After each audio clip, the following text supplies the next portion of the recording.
बिस्मिल्लाहिर्रहमानिर्रहीम। अस्सलाम वालेकुम स्टूडेंट्स। लेसन नंबर 13 की तरफ हम बढ़ते हैं, जो कि सोशलाइजेशन की ही एक एक्सटेंशन है। इसमें हम आज थ्योरेटिकल पर्सपेक्टिव्स का बात करेंगे। जैसे हमने पहले कुछ अप्रोच पढ़ी थी, फंक्शनलिज्म, कॉन्फ्लिक्ट और इंट्रैक्शनिस्ट।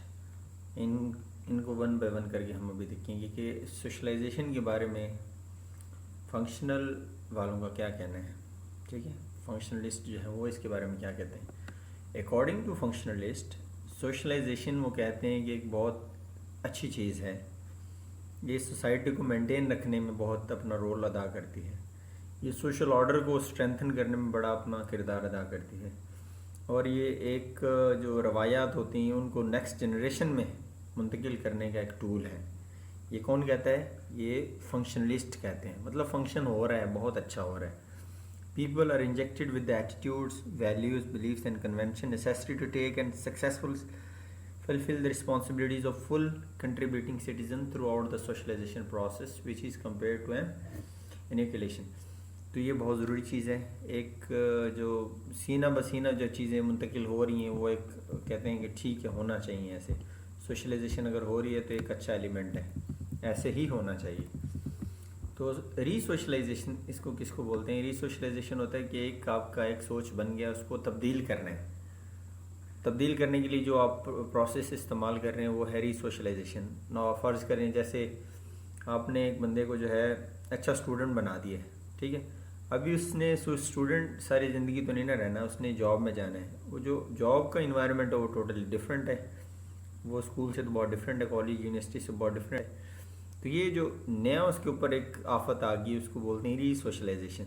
उसको दोबारा से एक चीज़ जो है सीखनी पड़ेगी, कैसे मैंने इस दुनिया में सर्वाइव करना है। एक बंदा जेल में था, वो वापस दुनिया में आ गया, वो उसको भी सर्वाइव करना है, ये रीसोशलाइजेशन है। तो ये सारी चीज़ें जो है ये रीसोशलाइजेशन है। और according to functionalist, when socialization break down, social system as a whole also break down. जब सोशलाइजेशन रुक जाती है तो सारे काम ख़राब हो जाते हैं। The failure to internalise social standards and poor socialisation are thus blamed by functionalist for a variety of aberrant behaviours. कि जब सोशलाइजेशन ना हो रही हो तो बहुत सारे गलत बिहेवियर जो हैं वो सामने देखने को आते हैं। In light of this, resocialisation is seen as a mean of rehabilitating criminals and promoting the survival of civilisation. देखें, ये कहते हैं कि जो रीसोशलाइजेशन है एक बहुत अच्छी चीज़ है। कि जो क्रिमिनल्स थे सोसाइटी के, आपने उनको हमेशा क्रिमिनल थोड़ी रखना है, उनको आज़ादी भी तो मिलनी चाहिए। तो ये एक होप का एक एलिमेंट इसके अंदर है कि this is sharp contrast to the conflict perspective view point. तो कॉन्फ्लिक्ट वाले इनसे डिफरेंट हैं, जैसे पिछले जो है वो हमारे टॉपिक्स में उनसे इनका एक इख्तलाफ होता है। अभी हम देखते हैं कि जो कॉन्फ्लिक्ट वाले हैं वो क्या है, इसके बारे में अपनी राय रखते हैं। Socialization is one of the most important and useful tactics. ये जो लफ्ज़ है याद रखिएगा, टैक्टिस है, ये एक चाल है, समझ लें। Use by individual in position of authority to uphold the status quo and justify preexisting social. ये जो आपको एक मैं कहानी आपको सुनाता हूँ। एक पाकिस्तानी के पॉलिटिकल फिगर हैं, उन्होंने कहा था कि हम अगर एक रोटी है तो आधी आधी करके जो है वो गुजारा कर लेंगे, हैं याद है? ये जो गुर्बत है एक आजमाइश है, इस तरह की जो स्टेटमेंट्स आपको सुनने में मिलती हैं कि जैसे हैं वैसे ही ठीक हैं आप। हाँ, अगर गरीब है तो गरीब ही रहें, कोई इतना बड़ी मसला नहीं है कि आजमाइश है अल्लाह ताला की। भाई ये कौन सी आजमाइश है? आपने खुद उनको इतना डिप्राइव किया हुआ है, उनको बेसिक राइट्स की जो है वो बेसिक राइट्स के पीछे लोग जो है कितारों के अंदर लगे होते हैं। ये कौन सी आप लोगों को होप दिला रहे हो? ये कौन सी आप उनकी सोशलाइजेशन कर रहे हो? तो इस पॉइंट को कॉन्फ्लिक्ट वाले उसको उठाते हैं कि ये एक टूल है, ये जो सोशलाइजेशन एक टूल है। आप ये जो एक बड़ा पॉलिटिकल लीडर बैठा हुआ है जी उधर तकरीर कर रहा है, क्या कर रहे हो? सोशलाइजेशन कर रहे हैं, लोगों की वो ब्रेन वॉशिंग कर रहा है कि अगर आप हैं इस पोजीशन में हैं तो आप ठीक हैं, ऐसे ही आपको गुजारा करना चाहिए। अगर आप 10,000 कमा रहे हैं, 20 कमा रहे हैं, तो इसी के अंदर गुजारा करना सीखें हैं। तो ये वाली चीज़ें जो हैं ये कॉन्फ्लिक्ट वालों ने इसके ऊपर एतराज़ किया है, ओके, कि ये एक टूल है और ये टूल जो है वो इस्तेमाल करते हैं अपनी अथॉरिटी को बरकरार रखने के लिए। कौन? जिनके पास पावर है, ठीक। We are aware that preconceptions are frequently picked up through socialization and the media has a significant impact on this process. Media बहुत कुछ सिखाता है, ठीक। मीडिया ही हमें बहुत सारी ड्रेसिंग, खाने पीने, बात करने का तरीका और जो है लोगों के व्यू पॉइंट्स हम तक आते हैं, ये सारे मीडिया के थ्रू ही आते हैं। तो मीडिया एक बहुत बड़ा टूल है जो कि इस्तेमाल करते हैं अथॉरिटी वाले अपना मैसेज दूसरों तक डिलीवर करने में।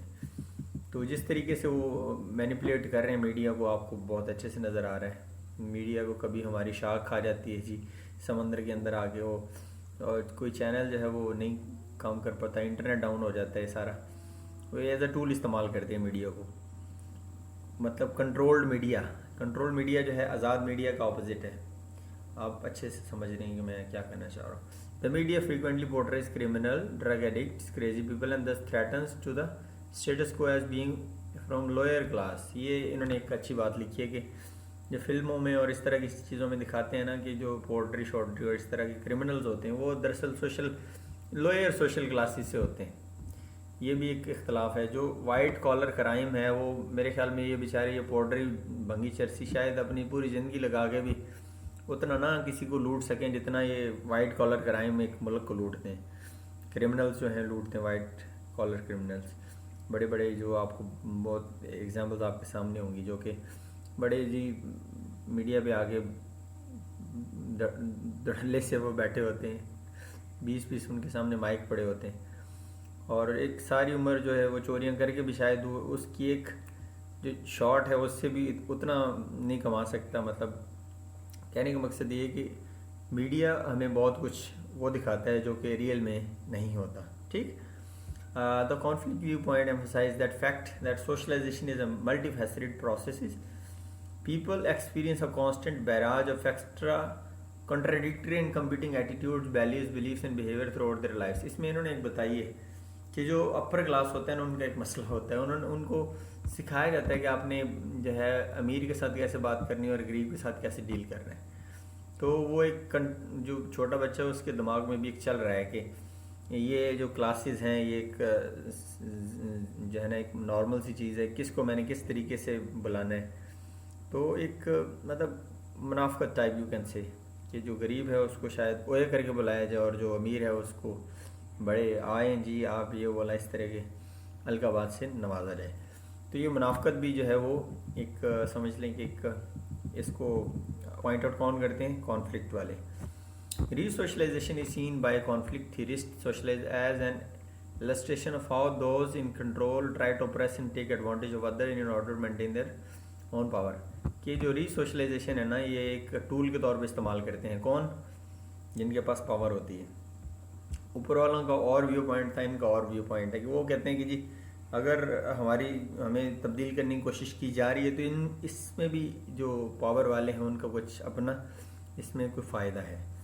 तो ये किनका कहना है, ये कॉन्फ्लिक्ट वालों का कहना है, ठीक। तो ये जो है हमारी चीज़ें थी कुछ इसमें। रीसोशलाइजेशन reinforce the values of status, hierarchies and compliance with the laws set forth by those in authority in complete institution like military, prisons and mental hospitals। उन्होंने कानून बनाए हुए कि ऐसे ही करना है तो वैसे ही करना पड़ता है जो नीचे वाले होते हैं। तीसरा हमारे पास पर्सपेक्टिव है, उसका नाम है जी becoming humans a symbolic interaction।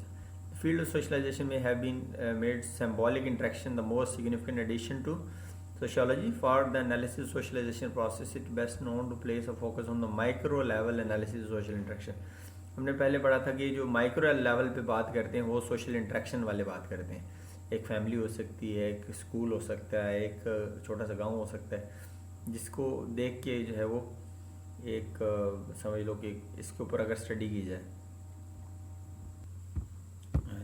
हमने बताया कि एक माइक्रो लेवल पे बात की जाती है। माइक्रो लेवल क्या हो सकता है, एक फ़र्द भी हो सकता है। एक इसमें जो एक कूले का उन्होंने जिक्र किया, looking glass self, which mean जैसे हम देखें शीशे में हम देखते हैं कि मैं किस तरह का काम कर रहा हूँ।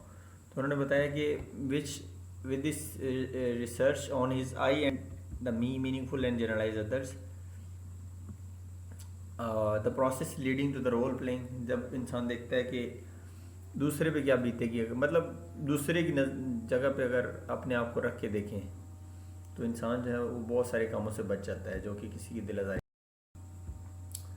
अच्छा, ये तीनों जो है ना एक स्कूल ऑफ थॉट हैं, हमने इनका अभी जिक्र किया। With this research on the I and me meaningful and generalize others, the process leading to role playing, वही हमने बताया था कि एक इंसान का एक अपने माइंड, सेल्फ और सोसाइटी का जो है ना एक कनेक्शन बन जाता है। Mead expanded upon this framework the impact of media and technological media. देखें जो टेक्नोलॉजी और मीडिया का बड़ा रोल है एक इंसान की रियल सेल्फ बनाने में, ठीक है। मतलब एक आइडियल सेल्फ होती है, एक रियल लाइफ होती है, आइडियल लाइफ, रियल लाइफ। तो मीडिया को अगर आप अच्छे तरीके से इस्तेमाल करेंगे तो एक अच्छी आपकी सेल्फ बन सकती है। और इन्होंने अभी समराइज़ कर दिया है कि जो जो स्ट्रक्चरल फंक्शनलिस्ट हैं वो कहते हैं कि सोशलाइजेशन एक अच्छा हेल्दी प्रोसेस है। इस तरह आपकी नॉर्म्स वगैरह जो आपके रस्म और रवाज हैं वो दूसरी नस्ल तक मुंतकिल हो जाते हैं। आगे देखें theoretical perspective on socialization, feminist approach.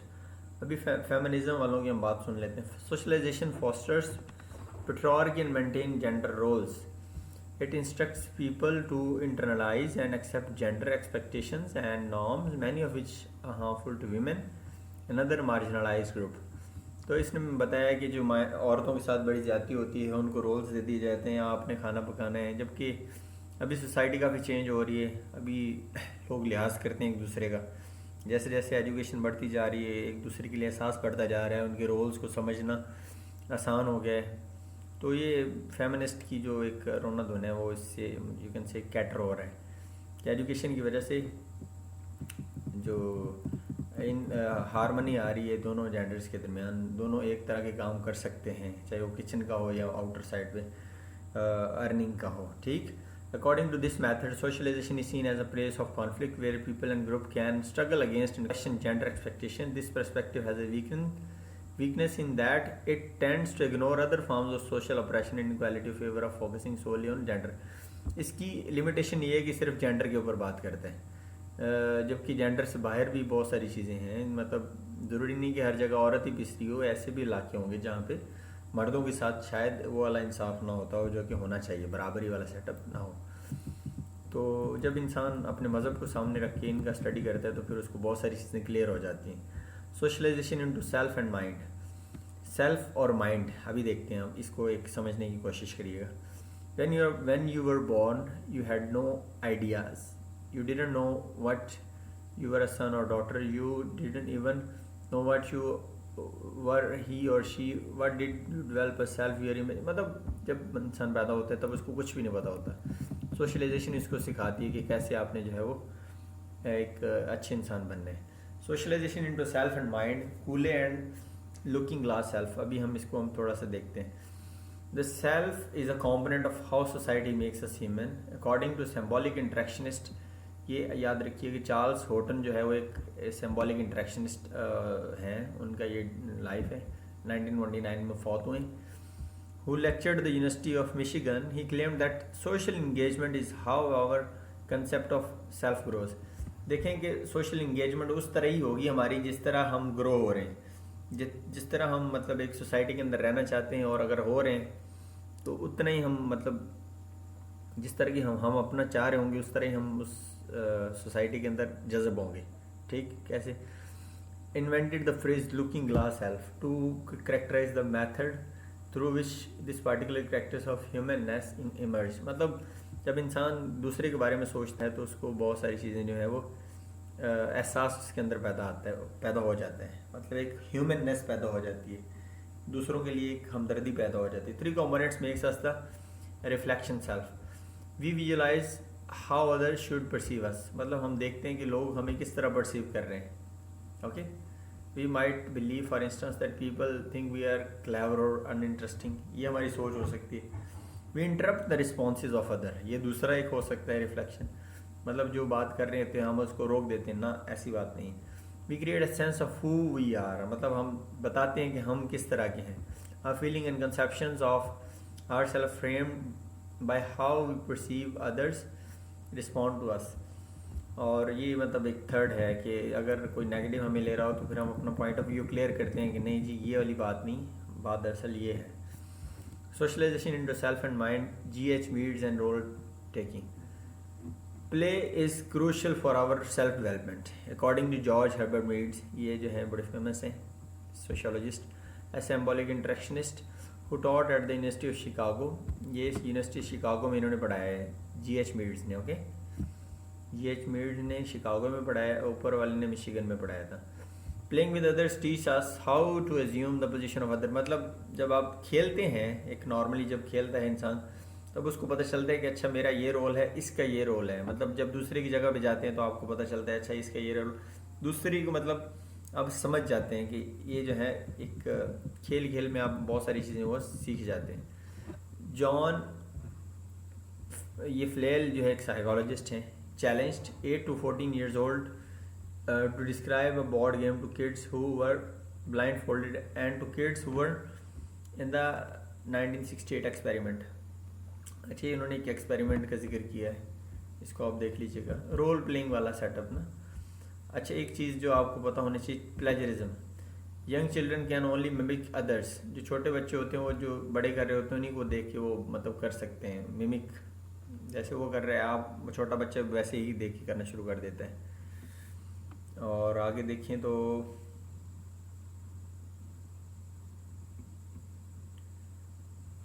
ये ना एक ये चीज़ ये मुश्किल हो सकती है आपके लिए। Mead use the phrase generalize others to describe our sense of what other people think of us generally, ये या एक MCQ बन सकता है। ठीक है, जनरलाइज अदर मतलब हम हमारी सोच के लोग हमें किस तरह इंटरप्रेट कर रहे हैं, ठीक, इसको बोलते हैं जनरलाइज अदर्स। और दूसरा होता है play between the age of around 3 to 6, इनकी याद रखिएगा साल कि जो 3 से 6 साल की जो ज़िंदगी होती है, we pretend to assume the role of particular person throughout the second stage, और we may make our identities such as fire fighter, मतलब बच्चे इस उम्र में सीख जाते हैं कि मैंने क्या बनना है, स्पाइडरमैन, सुपर गर्ल और प्रिंसेस और ये सारी चीज़ें, और रेसलर बनना है। मतलब ये वो एज होती है, बच्चे बोलना शुरू करते हैं और उनके दिमाग में जो अच्छा लगता है वही वो कहते हैं हमने ये बनना है। टीम स्पोर्ट मतलब एक टीम के अंदर जब इंसान खेलता है तो उसको रोल्स जो है वो अदा करने पड़ते हैं, कभी वो बॉलर बनेगा, बैट्समैन बनेगा, कीपर बनेगा, कैप्टन बनेगा, हाँ ये सारी चीज़ें। तो इस तरह ये जो है ये G.H. मीड के बारे में हम बात कर रहे थे। आई और मी का कॉन्सेप्ट किसने दिया था? G.H. मीड ने। Learning personality, morality and emotions. अब पर्सनालिटी और अखलाकियात और इमोशंस जो हैं वो हमारी एक ज़िंदगी का हिस्सा हैं।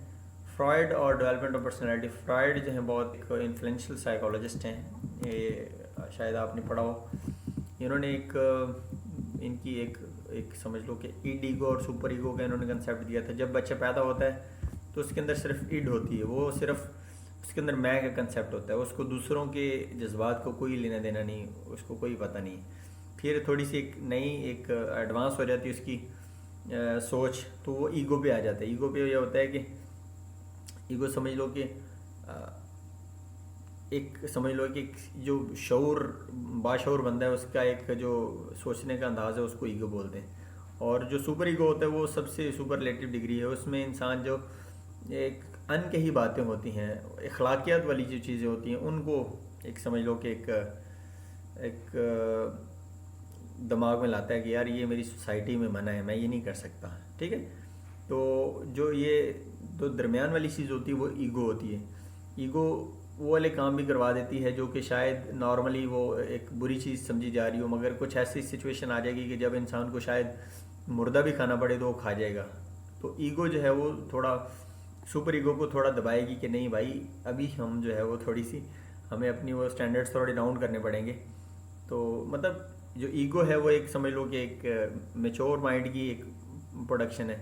सुपर ईगो जो बहुत ज़्यादा एक्सट्रीम है अच्छाई की, और जो इड है वो बहुत ज़्यादा एक्सट्रीम है समझ लो कि बचपने की।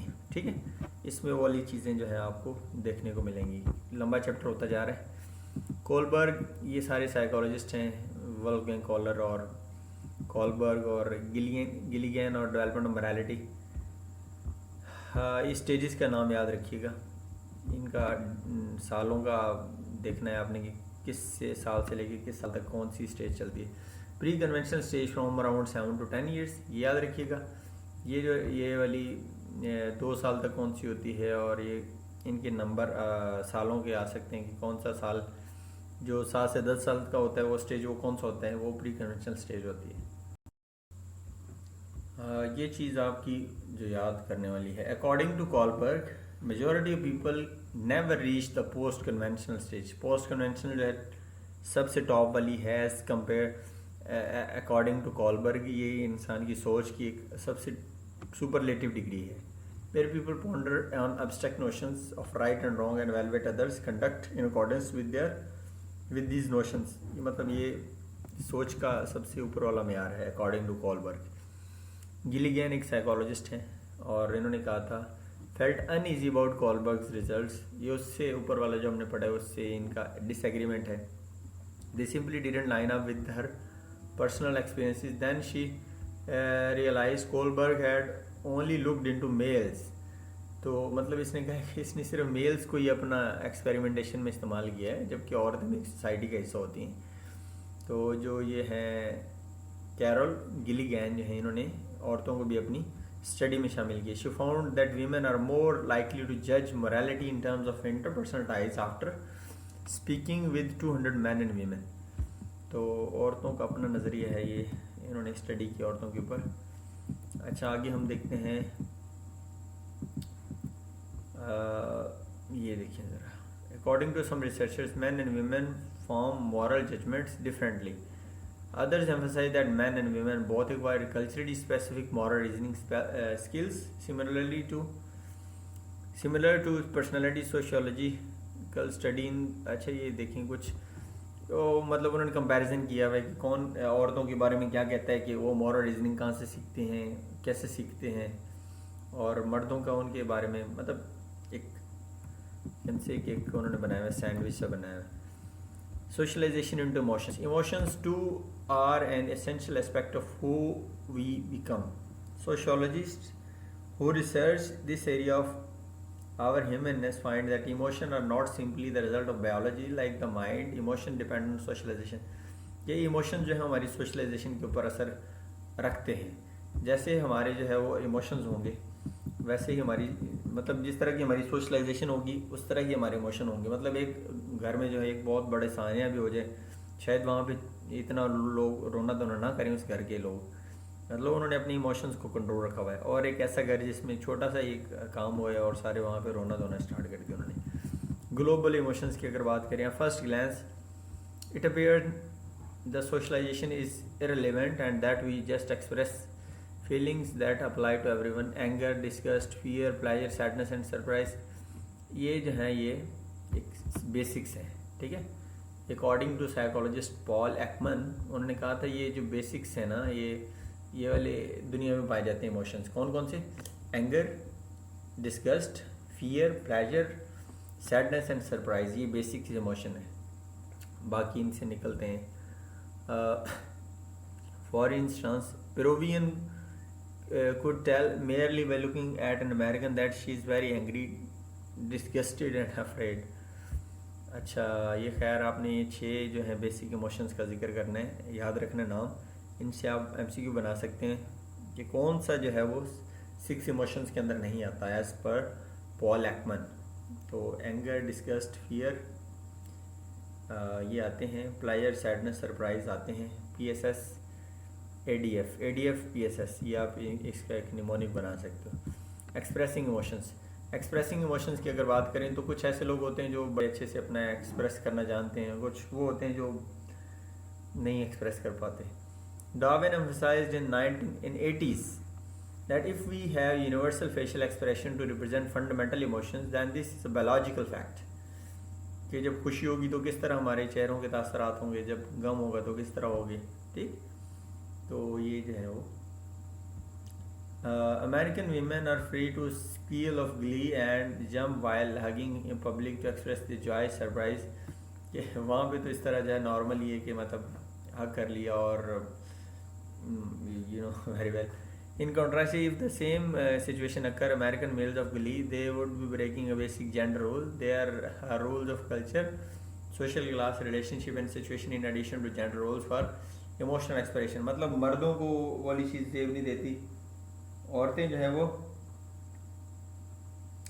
औरतें और तरह की, मतलब औरतें अगर बातें करती रहें ऊंची ऊंची गपशप होती रहे तो वो नॉर्मल समझा जाएगा। मर्द अगर इस तरह का काम करें शायद लोग वो कहेंगे यार तू औरतों की तरह कर रहा है। मतलब ये एक एक्सप्रेशन जो है वो, अब देखें जैसे कोई फौत हो जाता है, औरतें बैन करती हैं, रोती हैं। मर्द जो है वो, उनसे उनका जो बैठना होता है वहाँ पे ये वाला सेटअप नहीं होता, वो खामोशी से जस्ट बैठे होते हैं। तो ये इमोशंस जो हैं वो कुछ और तरीके से औरतें और तरीके से एक्सप्रेस करती हैं, मर्द जो हैं और तरीके से एक्सप्रेस करते हैं। इस तरह आपका लेसन नंबर 13 जो कि बहुत लंबा था वो कंप्लीट हुआ। इंशाल्लाह हम नेक्स्ट चैप्टर में मिलेंगे, तब तक के लिए अपना ख्याल रखिएगा और अपने इस चैनल का भी। अल्लाह हाफिज़।